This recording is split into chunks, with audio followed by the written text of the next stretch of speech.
Yo, peace, love, light, happiness, forgiveness, wealth, prosperity, collard greens and chicken. Just joking, y'all. What's up? It's me, TheVoice, and I just wanted to record another video today. Just feeling like sharing some things. Um, this video will be called Let Me Introduce Myself Part 2. And the reason that I am recording this video is basically just so you guys can learn and know a little more about me, the artist behind the microphone and the music. And I might have another one called Let Me Introduce Myself Part 3, depending on how much I get out in this recording. And honestly, I just want to get myself out of the way so we can move on to broader topics and subjects. You know what I'm saying? But I just feel like I need to introduce myself to you so you can know me thoroughly as much as I'm willing to share, because that's just how I like to do things. I'm a very private person, and I have a lot of life experience, a lot of stuff that I've gone through in life that was very I guess you could say eye-opening, challenging, rebirthing from time to time, tragic in certain moments. Pretty much like any and everybody else. You know what I'm saying? We all have a story to tell, right? But as an artist, I just feel like outside of music, you can tell your story, just chat with people. Uh, so Nevertheless, I am a hip hop neo soul artist, as I said in the first video. And the reason I say neo soul is because I don't think I fall into the category of just hip hop. Hip hop as we've known it is straight rhyme. You know what I'm saying? Straight bars, uh, tight flow, uh, perfect delivery. You know what I'm saying? Wordplay. Real powerful stuff, real artistic stuff. Put over a tight beat. You know what I'm saying? But neo soul, on the other hand, is more soulful, in my opinion. It's more musical. You might sing. A lot of people do spoken word to certain tracks. They sing, and this is what we call neo soul. So back in the days, to be a hip hop artist who sang was like not the norm, and they kind of discredited you if you sang and you called yourself a hip hop artist. So I believe the genre of neo soul was created, and it is said that Erykah Badu is the mother of neo soul. Like, she is the one who originated it, or the originator of neo soul. I have no arguments on that, but I do know that's when the title came out, is when Erykah came out. So I'm a neo soul hip hop artist, meaning that I do rhyme on the mic, but I like to sing. I'm not your typical like vocalist, your Whitney Houston type of singer, Jennifer Hudson, anything of that nature. But I sing to the best of my ability, and it's cool. I like the way I sing. I could work on some polishing some stuff, like we can all polish ourselves. But yes, I do sing. So in my music, a lot of the background vocals that you hear of singing is me, and it's because I just like to do it. I like just expressing myself in that manner in song as well as lyrically. So that's why I call myself a hip hop neo soul artist. I am originally from Denver, Colorado, and I reside in Denver at this time. So I am a native, and I've been here pretty much all of my life. I have traveled to different cities and states, but this is my home, and this is where I'm at this moment.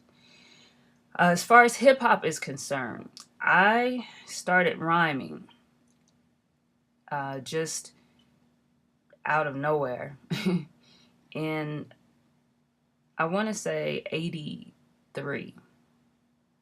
Yes, yes, y'all. It goes back that far. Straight up. 83. And I've always been a writer. I've started writing songs. Actually, no, I started writing stories first. And probably in the like second grade, I started writing a lot of stories and fairy tales and things of that nature, using my imagination to create, things that people got something from, even though I was young. So I started that at a young age, and then eventually it turned into poems. Started writing poems at a young age and songs. So it went from writing stories to writing poems and turning those poems into songs, and then starting to write songs from there. So I started writing songs when I was probably like in fifth, sixth grade. So around junior high. So by the end of junior high, I want to say in my eighth grade year, is when rap uh, became kind of mainstream. That's when you had The Message by GrandMaster Flash and Furious 5, and you know, uh, the rhyme was, said a hip hop, a hippie to the hip hop, you don't stop the rocker to the bang bang boogie. Said up jump the boogie to the rhythm of the boogie to bee. Now look, that was the first rhyme that I heard that just was my, I don't want to say turning point. It just was a moment of, oh, you know what I'm saying? When I heard that song, it just did wonders for me. And so, when that came out, just like it did wonders for everybody else, I mean, that was a song that broke. But nevertheless, and after that song, then we started having that double Dutch bus, the double Dutch bus. Get on the bus, pay your fare, and tell the driver that you're going to a double Dutch affair. That was out. Tom Tom Club came out. That I'm in heaven with my boyfriend. That came out. What else was out at that time? These are the songs that just really started to bubble up and just, start my spirit to bubbling, just like I said. And that's when my eyes were open, I guess. But it wasn't until I got into high school when I started rhyming. And what started that was, by the way, I went to East High School. Shout out to all my East High Angels then and even now. Shout out to the East High Angels. East. Yeah, but nevertheless, y'all, I remember there was a guy we used to, at East High School, people used to hang around this area that we call the Espionage. And, I just remember seeing a big crowd of people. And I ran over to the crowd, just like everybody else was on their way to this crowd, because naturally we thought somebody was fighting. So we was running over there to see who was throwing down. And as I got to the crowd, I heard this dude. His name was Lee, and he was beatboxing, right? Doing it like. So excuse my beatboxing abilities, but nevertheless, he was dope. And so everybody was just digging this beatboxing that was going on. So then this guy just starts busting. And his name is Keith McDave. And I don't know if he knows this or not, but he is the reason I started rhyming. And we're talking about back in the 80s. I want to say it was probably around 83 by that time. And so he just started busting. And the stuff that he was saying was just so dope. I mean, he was going there. And then with Lee beatboxing and him busting, it was just magic. You know what I'm saying? So after I heard those rhymes, his rhymes, I was like, oh yeah. I'm going home and I'm going to write it. I'm going to write a rap. Because during those times, rap was very powerful. Like, It's still powerful now, but that was when you would get the ooh, ah, you would get all that when someone would bust a rhyme and say some or use some metaphors that were just out of this world, or just say some tight stuff. You just couldn't help but respond like, you know what I'm saying? So it was exciting. So yeah, from there I ran home and I wrote my first rhyme. Unfortunately, I don't remember the first rhyme that I wrote. Uh, a lot of rappers can, and it's weird because I don't. Not the very first rhyme. I do remember a rhyme that I wrote called "Your Had," and I wrote that song in not in response to LL's Cool J's "I'm Bad," but just another version of it. And I don't remember all the lyrics to that, but I remember he used to say, "No rapper could rap quite like I can. Something, something, put his face in the sand." You know what I'm saying? So my verse was, "No rapper could rap like Billie Jean." And I don't know what else I said from there, but I just basically took everything he said and I put it in my own words. You know what I'm saying? Just followed his format, but used my own lyrics. And that rhyme is what people were oohing and awing over. You know, he had a verse that said, "Forget Oreos, eat Cool J cookies, I'm bad."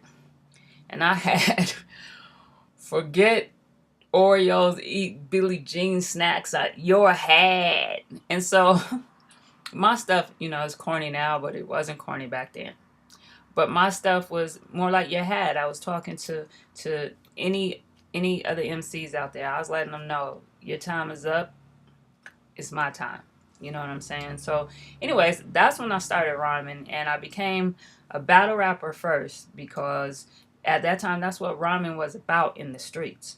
It wasn't that commercial stuff that began to take place. I mean, everything that happened during that time frame was nice. I mean, you had Salt and Pepper, Queen Latifah, MC Lyte, you had Rakim, LL Cool J, you had Scarface, NWA came out later on. There was Kumo D. There is a lot of rappers back in those days. DJ Jeff and the, what is it? DJ Jeff and the, someone's wrong. Jazzy Jeff. DJ Jazzy Jeff and the Fresh Prince. Man, you guys are, I'm going all the way back. And it's kind of hard to go so far back for me at this point. I probably need to flesh out my mind. But nevertheless, yeah,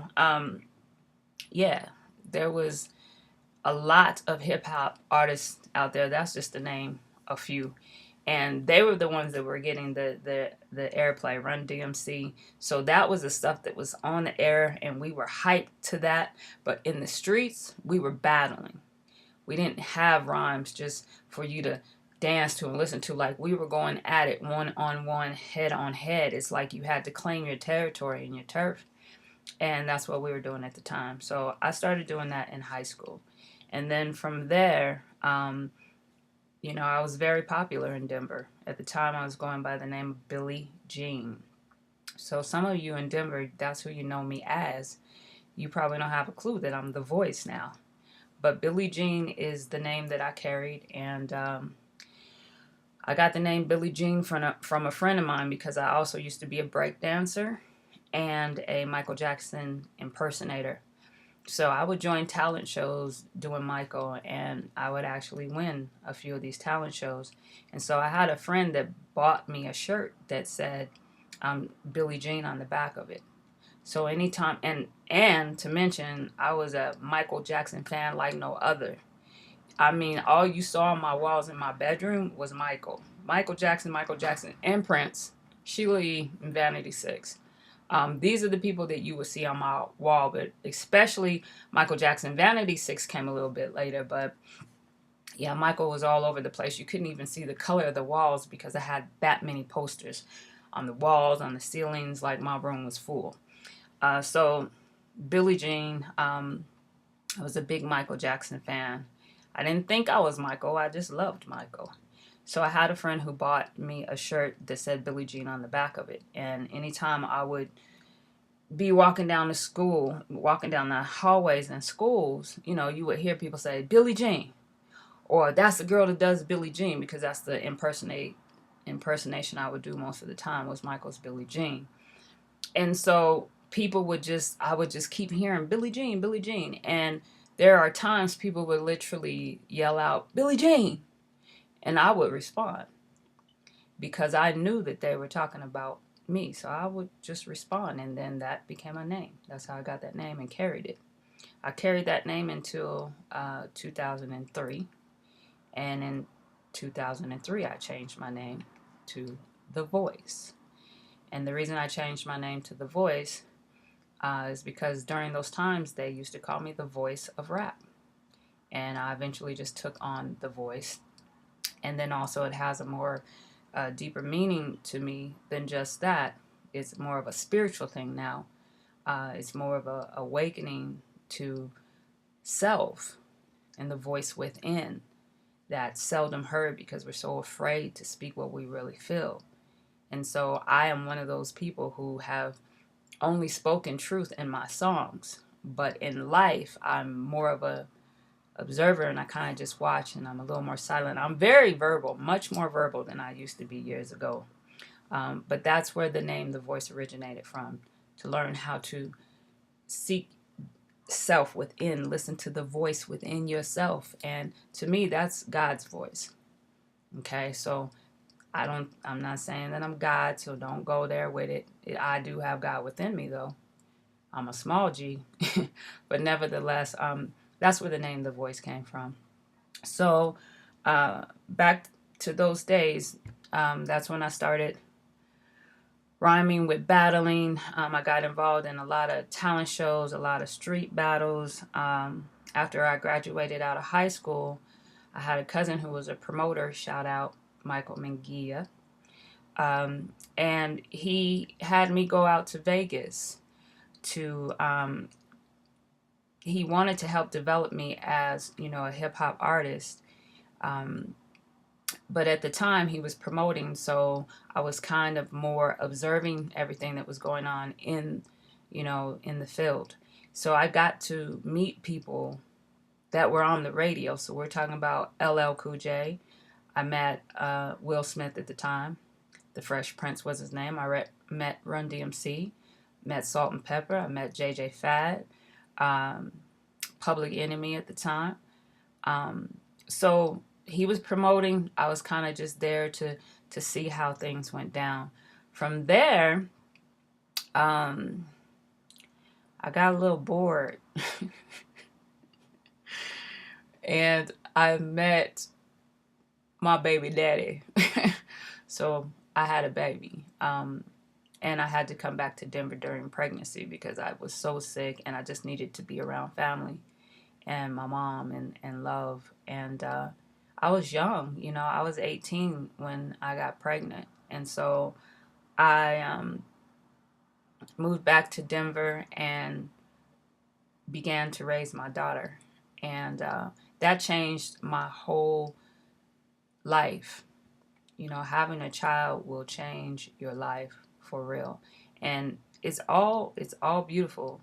It doesn't feel that way sometimes because it's hard. It's very challenging, especially being a single parent, because I did end up being a single parent at the time my daughter was 6 months. I became a single parent.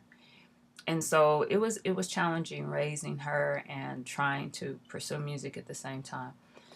Nevertheless, I kept it going.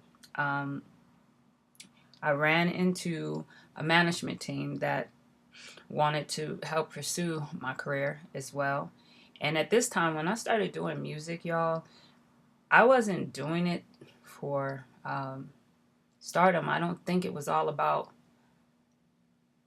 wanting to be a star. I think I had that dream of, you know, traveling and being on the radio and having records out and stuff. I had that, but I didn't look at it as a business. There we go. I didn't look at it as a business. Um, so I had people come along the trail, along the path, as my musical journey began, who saw it as a business and who began to attempt to shape and mold me as this business individual. And so I ended up with management who at the time took me to Jack the Rapper. And Jack the Rapper was like one of the biggest conventions there ever was. Like now we have Southwest and we have quite a few conventions. There's probably plenty of conventions I don't know nothing about, where you can, showcase your talent. You go and you learn about the industry, and they have showcases where you can either perform live to be seen or your demos can be heard. So in like 93, we went to Jack the Rapper, which was in Atlanta, and it was amazing. I mean, I had never experienced anything of that nature, and during this time, I got to meet people like Tupac. I met Eazy-E. I met Queen Latifah. I met Speech from Arrested Development. I met Heavy D. I met Babyface. I was there when Mary J. Blige was showcasing. She had just released her single, I think it's You Remind Me. Yeah, I think it was You Remind Me. She wasn't even known yet. And I was right there in front of the stage like this. So I'm just sharing all that to let y'all know I go a way back, ways back.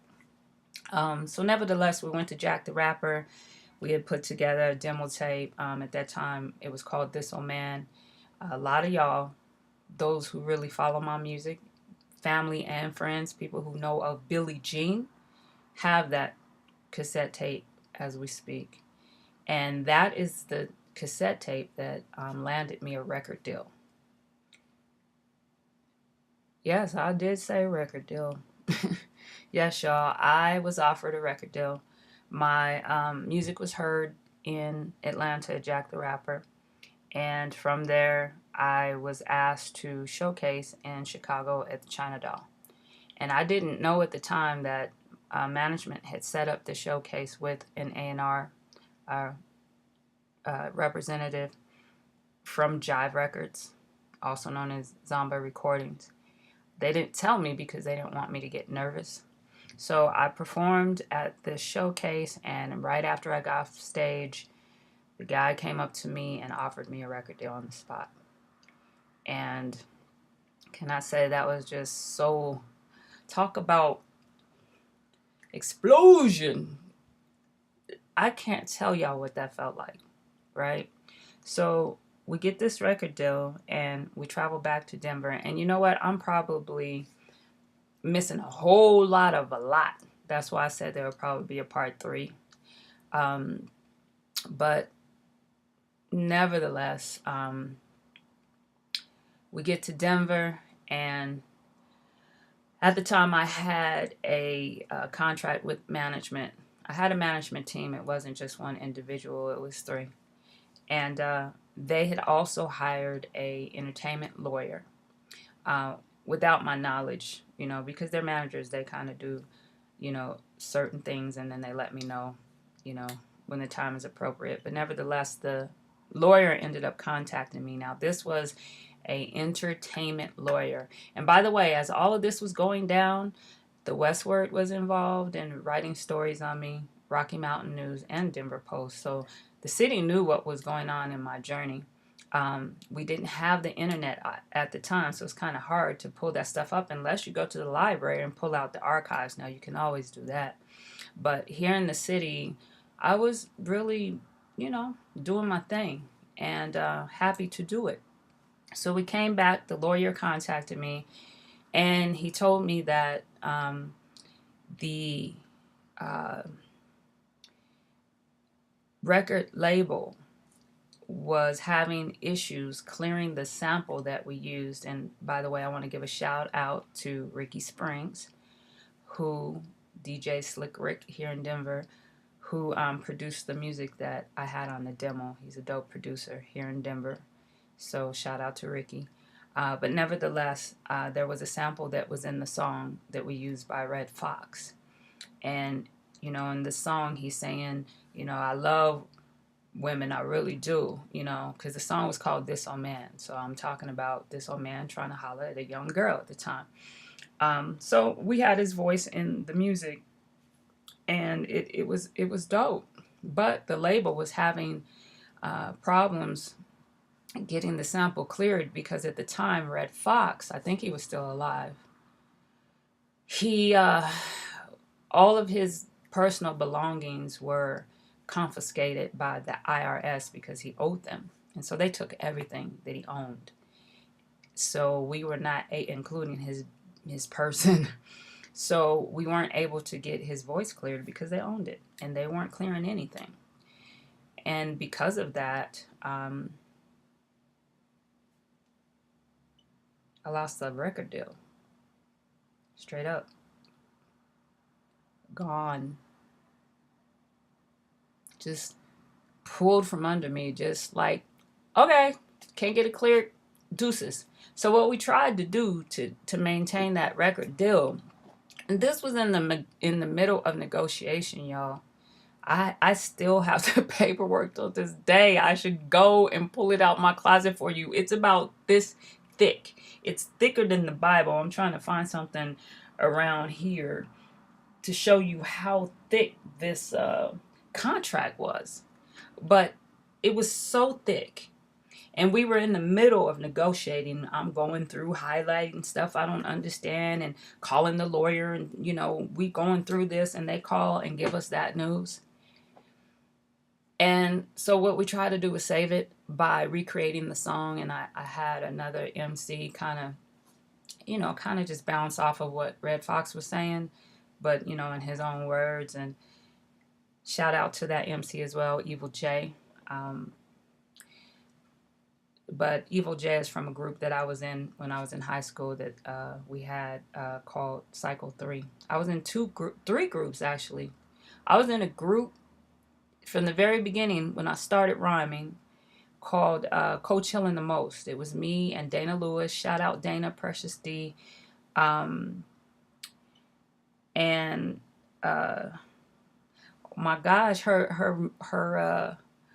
oh my gosh, I can't believe this other woman that was in our group, her name has just left me, and I apologize for that. It's right on the tip of my tongue. I apologize, but shout out to Coach Hill and the Most, nevertheless. From Coach Hill and the Most, which was a group of girls, I got into a group called, later on down the road, after high school, I joined a group called Ngoma. Shout out to Ngoma, Rob, and Reese. Shout out to y'all. Peace, my brothers. Hope y'all are still doing your thing. I mean, that's what hip-hop is about, right? Living. So, nevertheless, shout out to y'all. I was in a group called Ngoma. And then after Ngoma, that was it. I didn't join any more groups. I made sure that I just stayed solo. So, being solo led me to the point that I'm at now as far as with the record label.